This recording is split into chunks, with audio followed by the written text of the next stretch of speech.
Welcome to Get Rich Without Being a Bitch. This is the place to hear real and raw conversations about what it takes for female entrepreneurs to achieve financial success and live a rich life. I'm Vannessa Shaw, author of The $1 Million Question, and your hostess for this podcast. Welcome, welcome, welcome. Sarah, I am so excited to this episode of our podcast, Get Rich Without Being a Bitch. Sarah Rosten, you are the founder and CEO of Pediatric Interactions. And as I even say that, I know that even that title has been a little bit of a challenge for you in terms of our work together. So I kind of want to just dive off the diving board straight there. Like, we're going to go into the deep end, because as you hear that today, like, what starts to come up for you?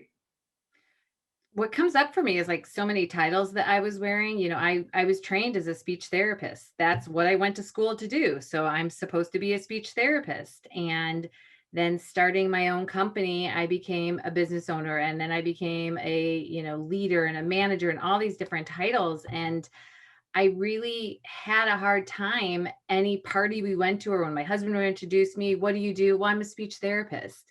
And almost 20 years later, with a full team of almost 15 people, I'm not even practicing speech therapy more than once a week. So now I feel like a fraud saying I'm a speech therapist, but saying I'm a CEO felt way too big for me. So I remember about 2 years ago, even creating different titles for myself. I'm the chief business developer. I'm, all these different words that I could feel more comfortable with, that I didn't really have to own the hugeness of what a CEO was. But today I can say I am the CEO.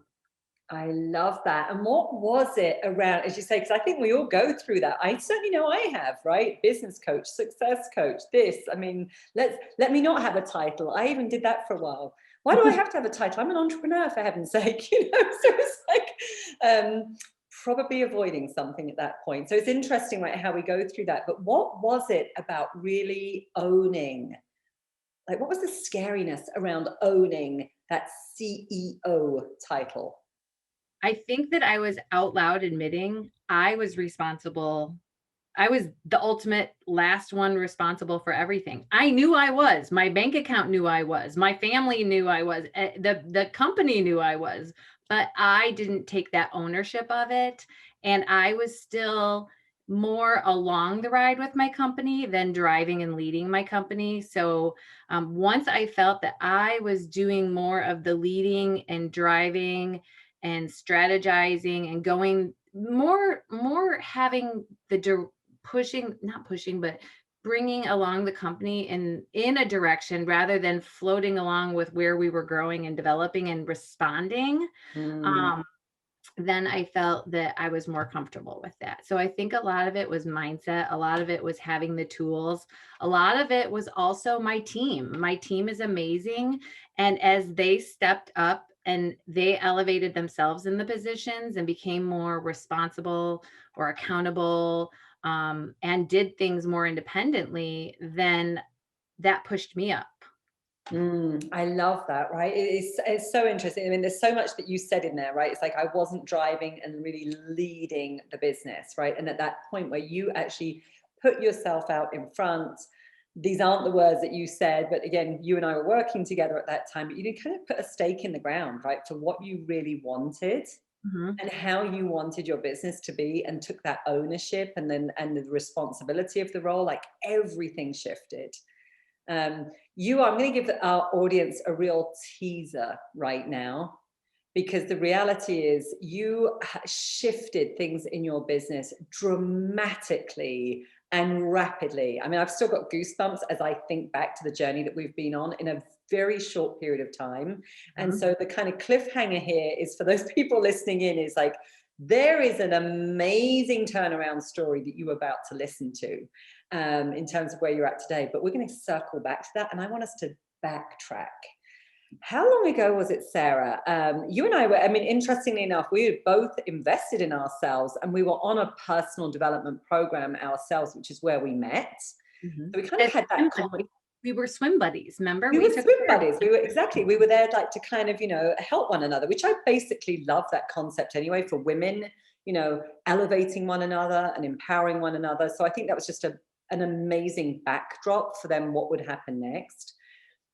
And I remember a day when, through that, connection, you and I had a few heart-to-hearts of like, business isn't going the way I want it to be. I'm frustrated with this. And I kind of said, let's just chat. That's what I do all day long. And you picked up the phone to me and said, hey, I'd love to take you up on that offer of a chat. And I'd love to have your insight on my kind of latest marketing strategies. So pick up the conversation from that point, because that's like I said, we're going straight in at the deep end. Well, yeah, I mean, we had been so transparent. And that's what I love about finding the right group of people, because it was a place where we could be vulnerable. We could be authentic. We didn't feel that we had to protect anyone by sharing information that might be scary about the company or our personal lives. And so it was completely a very empathic relationship. Yeah. We had the nurturing and the care for each other, and yet we also had the no bullshit with each other. And so we were on calls, and I was like, hey, I've got this idea and this idea. And you said, hey, I'd love to have a call with you. I thought, oh, great. She's going to help me with some ideas. And we got on, and you had probably one of the best mom sit down heart to heart, like, honey, this isn't going well, and you need to change something, and you need to change it now. And I remember crying on that call and being like, oh my gosh, yes, I do.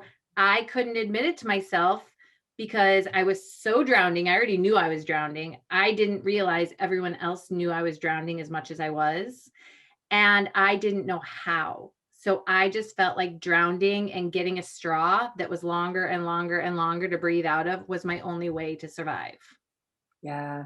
And in full transparency, as I say, I remember that. I mean, I was sitting in this office. I remember exactly that call. And again, it was one of those places that even for me, it felt vulnerable to be that honest with you. I cared for you deeply. And that was one of those moments where, you and I already had a bond. I just saw you as the brilliant woman that you are. And I knew that about you. And it was a risk for me, because it was like, I knew that what you were presenting with was not the real issue. And we actually weren't in a professional relationship. So, we weren't, you hadn't hired me as your coach. So I was, if you like, on risky territory. And I remember just thinking to myself, you know what, I am going to take the risk here. I'm going to be vulnerable because I care so much about this woman that you'd come to me for marketing strategies. And I remember saying to you, Sarah, like, that's the last thing you need right now.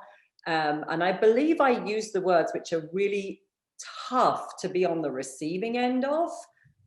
Fortunately, you were so open to hearing them. Is I actually said to you, I said, it's not marketing. Your business model is fundamentally flawed, and there is no amount of marketing that's going to fix this. Yes. I actually found the piece of paper from our first couple conversations the other day. And remember, the notes started where marketing strategies, and then it went to all the other conversations we had.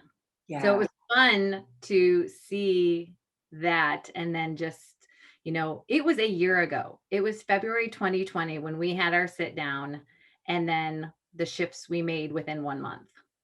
Were phenomenal. So again, and let's put the context, right? February 2020. Pre-COVID, but March the 17th was going to be 1 month later when absolutely everything went crazy in the States, right? You're based out of Chicago. We were just a little bit behind here in Arizona. I think we've remained behind, but that's a whole other conversation. But I mean, we were basically a month before the world was going to change into a very different place. And I remember back then I said to you something like, Sarah, do you trust me? Because I really think we can help you here. And it's going to involve a level of trust and us like really being honest. And the next thing that we did was we said, the one thing we've got to do is start to look at your numbers in the business, right?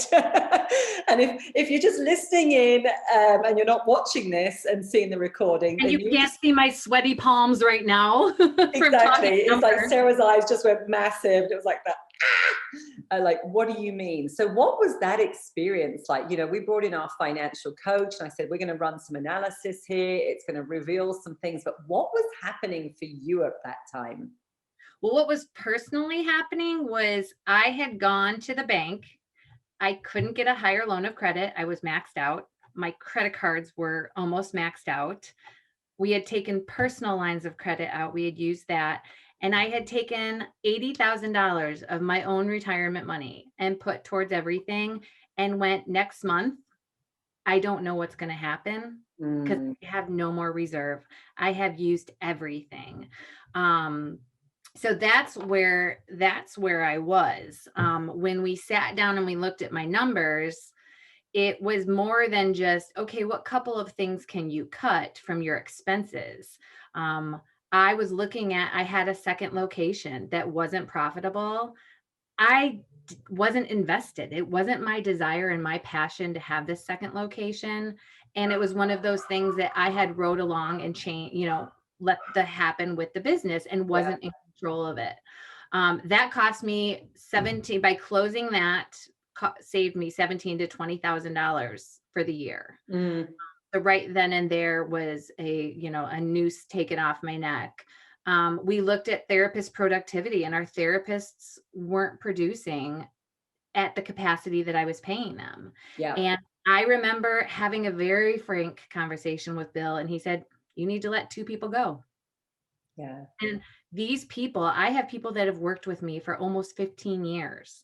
Yeah. There was no way I was responsible for their livelihood, their families, their security, and that I wanted to let them down. So I really had to take a shift and look at how could hours be reallocated more efficiently, getting more accountability on the staff to be aware of where their numbers were, how they were contributing to the business, and then letting them know. I had always talked with them about where the business was every quarter, but really being frank with them and talking without the emotion of fear and scarcity, but more in, this is what we need to do to change and move forward, because we've always been a really good therapy company, but I wanted to be a strong company. Yeah. I remember, again, a lot of conversations, as you say, a lot of tears. These were tough moments. That's why I love to keep this podcast raw and real. I mean, at the end of the day, you are $1 million businesswoman. And Right. I think a lot of people listening, a lot of women listening as well, can think mistakenly that if we could only grow and add more zeros to top line revenue, right, all problems would be solved. And as I've so often said from the outside, is unfortunately, like, if the foundation is wrong, or let's say rocky, right, it's got flaws in it, which was the case back then, you start to grow on top of that. All you're doing is creating messes that have got a lot more zeros attached to them, and the stress and the anxiety and the risk, I mean, everything, it just keeps, escalating on top of that.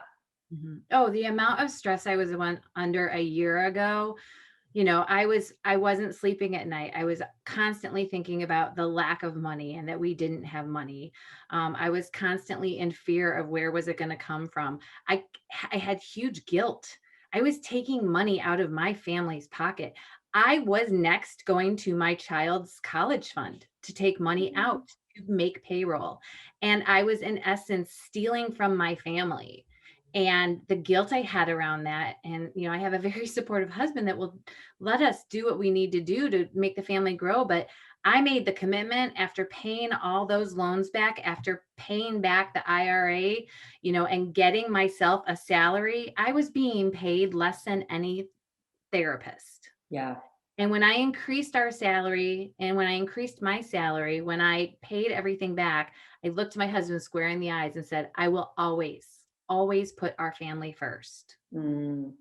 It's so important. As I say, it's such an important conversation, because I, again, remember back then, as you say, the guilt, these are tough, really tough spots to be in.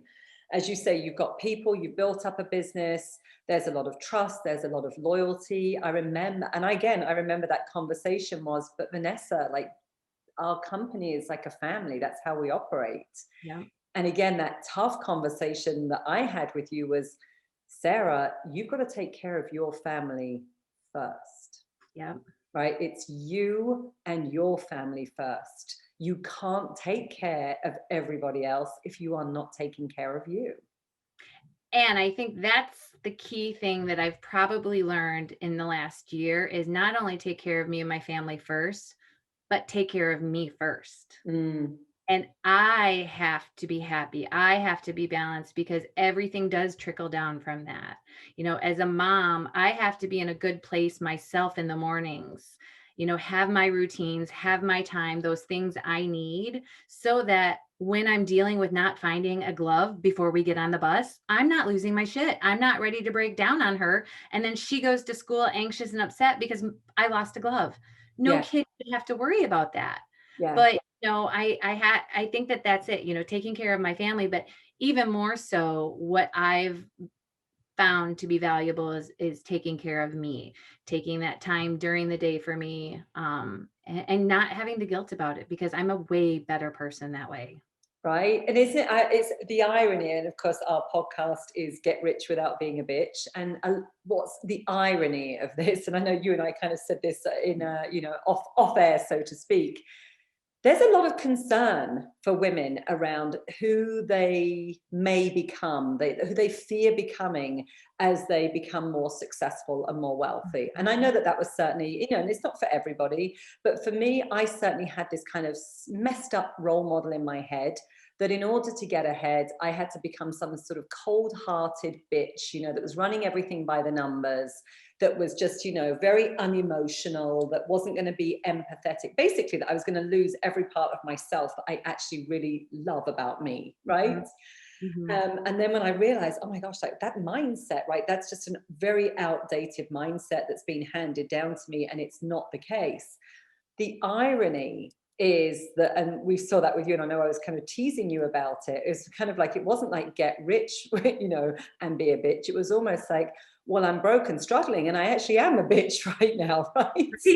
Right. It's like we see that part of ourselves through stress because there's so much stress and anxiety. And as you say, that's not who you are at your core. That's not who you want your daughter to be seeing and witnessing. Yet there's just, when there's those layers of stress and juggling Peter to pay Paul and all of those other things, and employees, and am I going to make payroll? And as you say, am I going to actually sleep tonight?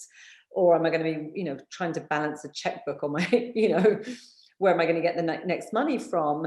There's an aspect of ourselves that is going to be revealed through that, which we probably don't like. And as I say, Sarah, I've gone through it myself, where, just feeling so much anxiety and stress, that it's not the best version of me that comes through. And that managing, with numbers, you don't have to be that cold-hearted bitch. Because when I would have conversations a year ago in previous years, when an employee would come to me about productivity or salary, I would get defensive. And I would be like, hey, listen, I am already in scarcity. I am already doing all this for you. And a lot of defensiveness I had.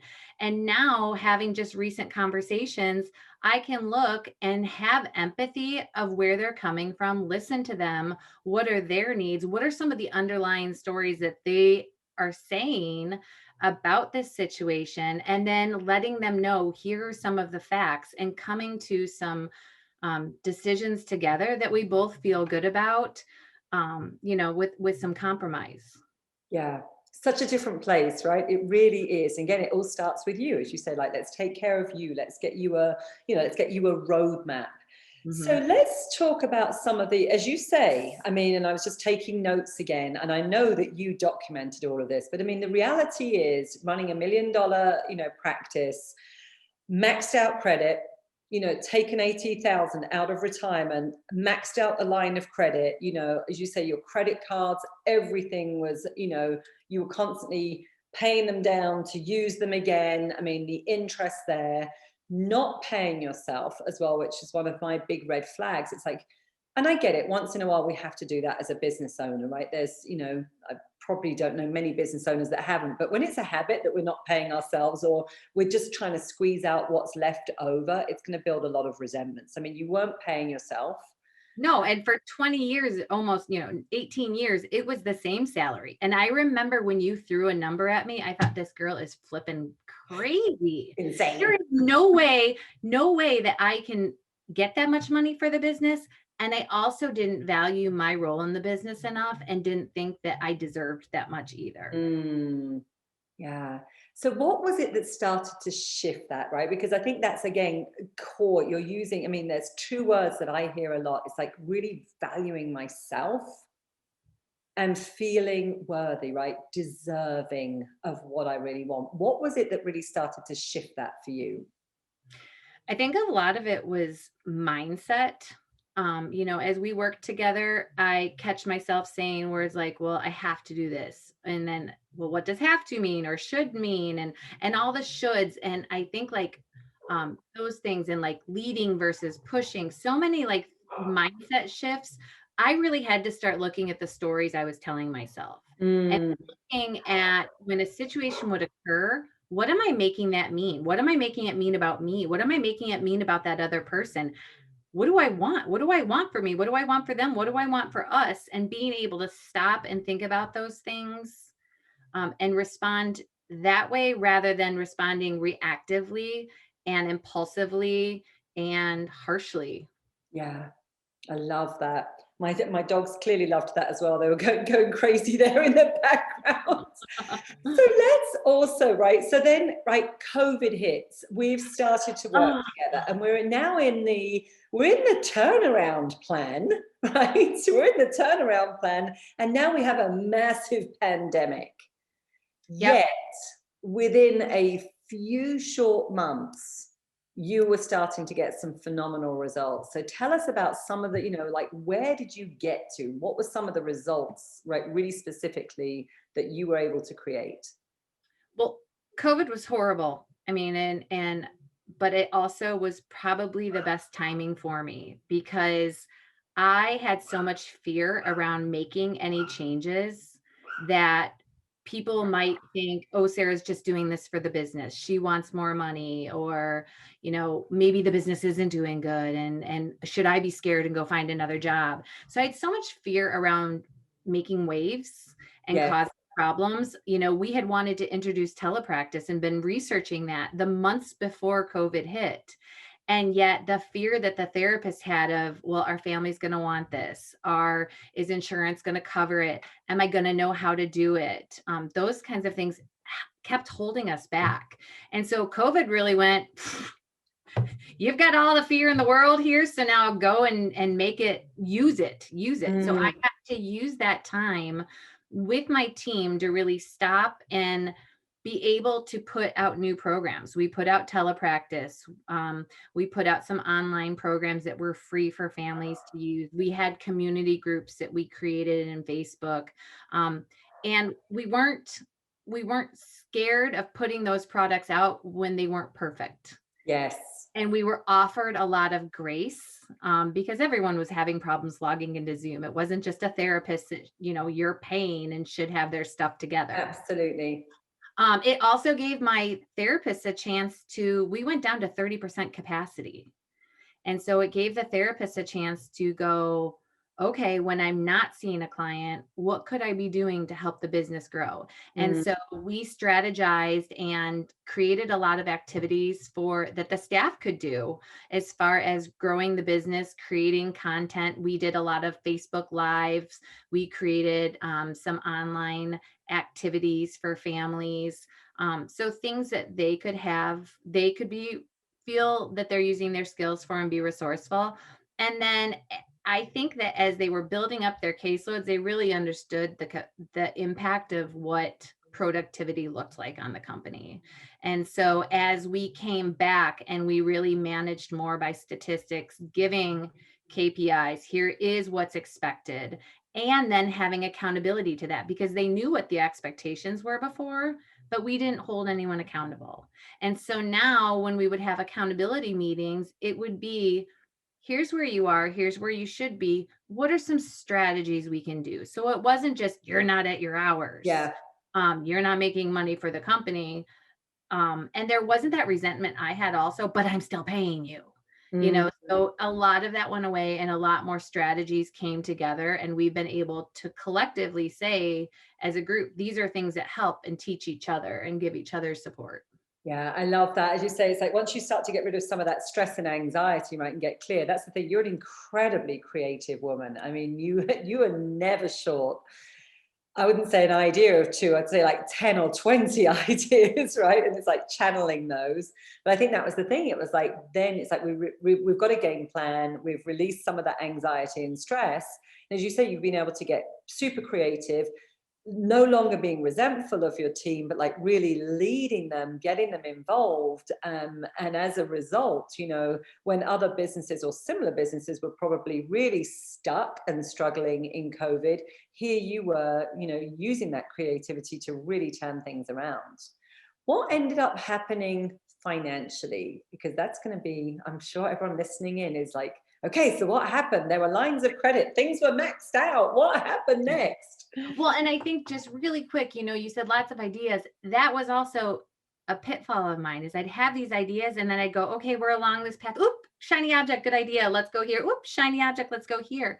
So really getting clarity on the goals I wanted to have for the business helped too, for that. So with financially turned around, we have paid back the line of credits, all of them. We actually got an increase on our line of credit since then.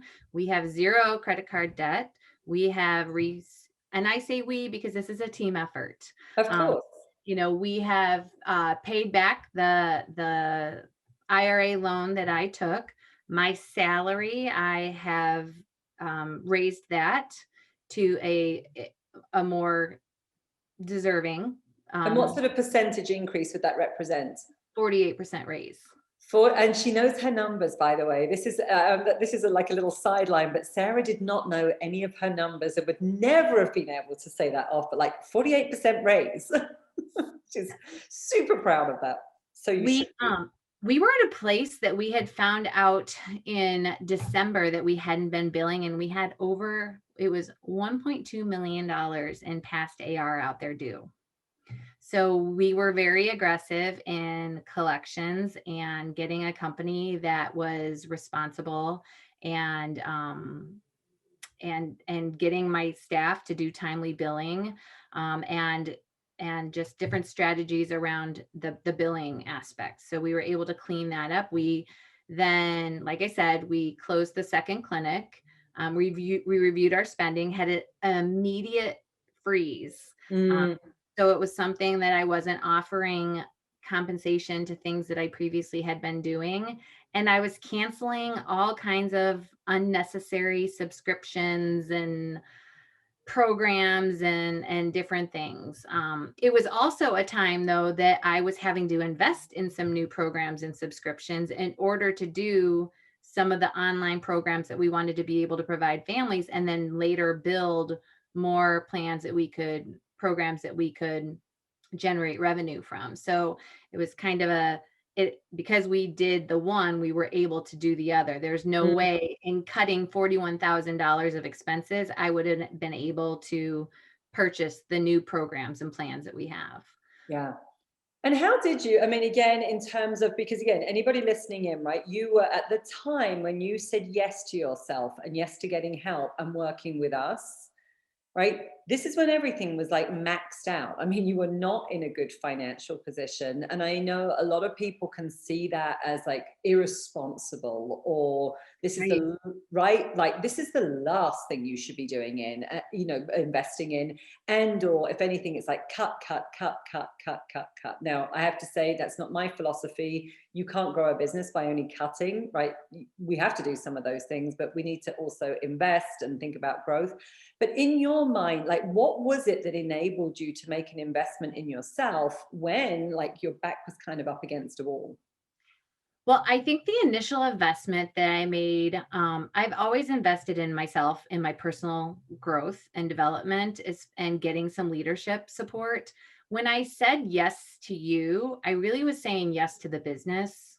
And I was saying yes to the business because I knew I needed to do something.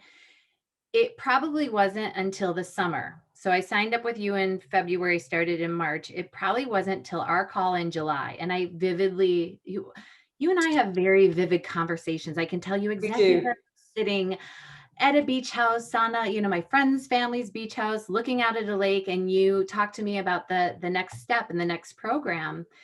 And I thought, oh gosh, I can't do this. And I really should. I've got good momentum and I learned a lot of skills. I just need to do what I've learned, and then I'll come back and check in. And that summer, that yes was to me. That yes was to me instead of the business. And so it really was, I had gotten the confidence because I had seen results. And then I had gotten the clarity that I was going to continue that cycle or be in that just okay space if I didn't do more. And I wanted more for me because I inside had lost my joy. I lost my passion for the business. I lost my passion of what do I even enjoy doing? For 20 years, I worked and that's been my identity. I didn't know what else I liked to do. Yeah. And I needed to stop and step away and say, how can I be a really good leader and take care of myself first? And what does it look like today? You say we're what, about a year on? Yep, we're about a year on. About a year on. I would definitely say I prioritize myself and my family first. Every morning I start my day with intention. And so I know what I want from that day, but I also have faith and enough margin in my day that I try and take whatever comes to me anyways. So that, when this afternoon, perfect example, I had something to do. My daughter came home. She was anxious about her band lesson. And I said, would you like me to sit with you during it? So I sat for 30 minutes with her during her band lesson. She didn't need me once. She did phenomenal. But just to be that reassurance to her, even though, and I had enough margin in my day, I wasn't anxious being there the whole time that I should be someone else. Love that, building margin in your day. That's such a powerful lesson. Huge margin and time blocking, looking at my schedule. And if something is not important, it doesn't have a space. I've started color coding my calendar. And if it doesn't fit into one of my colors, does it really need to fit into my life? It's a great way to see it, Sarah. As somebody that also color codes her calendar, I absolutely love that. It's like, no, wrong color, doesn't fit. Yep. Yeah. And when my husband goes in and puts a color in and puts an activity in, it's sometimes the wrong color. So Of course. We've got to train them too, right? And then, before we started this podcast, you were like, oh my gosh, like Vannessa, I have just written down like my next 3-year vision. Because again, this is one of the, exercises we've been taking all of our mastermind clients through, is like really getting clear. When you've got that foundation, now it's time to start to really dream big, because we've got a track record, right? We've got the confidence. We've realized, oh my gosh, like this works. And now it's time to kind of go, oh, this is, and honestly for me, Sarah, that this is my space where I geek out. I mean, I love solving all the problems, right? And like, let's plug those leaks, let's get things going. But for me, the joy is then in, this is where it gets really fun, right? Running a business, because it's almost that, let's see what we're capable of now. Right. So tell me about that process, because you started at the beginning of before we went live on the podcast, going, oh my gosh, I just finished my 3-year vision. So our activity is to write it for 3 years from now. And I was struggling. And so in thinking about it and working through it, I thought, I was recommended that, well, how about you write your 1 year from now, which will prompt your 3 years from now. And I said, all right, funny thing is, I went back and read my 1 year from now from last year. So it was March 29th. Where would I be 2021? And I told the person today on the phone, I said, I actually am living that life. And what I so wish I had done was almost written, what does today look like? Where am I today? Because I forget how bad it was. Right. When I've gotten to here. Yeah. And so what I did then is I wrote my 1 year from today, and what we would be doing as a family, what we would be doing as for myself, things I'd be planning and creating and involved in, and then what the business would look like. And then I stepped out and wrote 3 years out, I put down on paper things that I would be scared to do, but so excited. And I think the biggest thing in dreaming that I've had to learn is you have that dream. Just because you don't know how you're going to get there doesn't mean you need to squelch your dream. For Absolutely. so long, I limited my own growth and my business's growth for sure, because I didn't know how we were going to get there. I mean, mind you, we've had a lawsuit, we've had a flood and lost everything. I always felt like I was only responsive to things and going along. And I don't know how I did that for, 18, 20 years. And now I'm sitting here going, I can actually say where I want to be. And it's okay to course correct. And it's okay to not know how I'm going to get there, but to know I have resources to help me get there with those strategies. Beautiful. Absolutely. And I mean, you've been going off to Florida. There's been a few little trips down to Florida, spending time with your lovely girl, Ellie. I mean, there's just been, again, and a lot more spaciousness. Again, I know one of the things you said on a call earlier this week was like, holy moly, right? There's space on my calendar, Vanessa, and again, that CEO space, right? To be creative, to dream, to be the visionary, and really, decide what it is that you want to create next, and then put the plans together to get there. Mm-hmm. Sarah, it's such an inspiring story. And as I say, in such a short period of time as well, a magnificent turnaround. What advice would you give? I mean, somebody else that could be listening in right now that, and frankly, looks successful perhaps on the outside, as you did. Oh, I did. Right? Totally. Everyone thought I had my shit together. Of course, nobody would have ever known, right? Of course they did. They're like, oh my gosh, she's a rock star. She's got it all figured out. What advice would you give to somebody else that's listening in today that looks like she's got her shit together and yet on the inside is really not feeling it? I think find that group, find that person that you can be vulnerable with, to even say it out loud, to even put it out there of any fears you have or feelings you have. Just being able to be very real with yourself, and someone else that will help hold you accountable, and somebody else that then has resources to push you, lead you along, and help support you. I would say you're worth it. And if you don't take care of you, no one else is going to. And you need to take care of you first, so that you then can take care of those people that you love and care for. My family, my employees, the clients we serve, all down to that. It trickles down.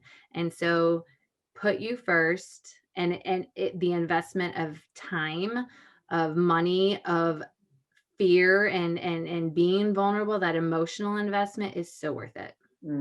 So good. I'm going to put you on the spot as a little bit of a closing one here. This is a fun one, but I just want you to complete the sentence for what this means today. Being rich, fill in the blank, means what? I'm not a bitch. No, you know what? That's really it. Being rich, being rich is okay. It's okay to have money. It's okay to not live in scarcity. It's okay to be successful and to be able to treat your family to things, to be able to give employees more, to be able to, plan for the future and have stability. It is okay. Yeah, I think it's even more than okay, right? It's necessary for us as women as well. Yeah. So thank you so much. So many gems. I mean, I'm writing notes here. I'm going to capture them, of course, in our podcast notes afterwards as well. I'm also going to make sure that we have a link to Sarah's website, because the reality is, I mean, you're doing, you personally aren't anymore, but your team provides speech therapy for, children with special needs. And that is available obviously in the Chicago area, but also virtually now, right? Through your telehealth platform. Yep. And we also have a lot of online programs and free communities for families where they can just ask questions, and other families are on it. Other professionals are on it, and we give resources. So anyone who has a child that just wants to know where their child's at or get some ideas of activities to do developmentally with their children, we share for free. Oh, perfect, Sarah. I'm going to make sure we get those links in the notes because people will be listening in. And again, you are just doing such phenomenal work in the world. I really want people to, as I say, connect with you. I'm sure they will definitely resonate with your story, but also if they've got some needs for their loved ones, that they can also reach out to your team and have a conversation about that. And listen, from my heart to yours, you've just been a delight, an amazing, amazing turnaround story. And I feel like we've only just begun. So the next year ahead is going to be really, really fun. And perhaps we need to do a check back in and kind of like a part 2 of this podcast to go, okay, this is what happened next, folks. Sarah, always a delight. Thanks for having me.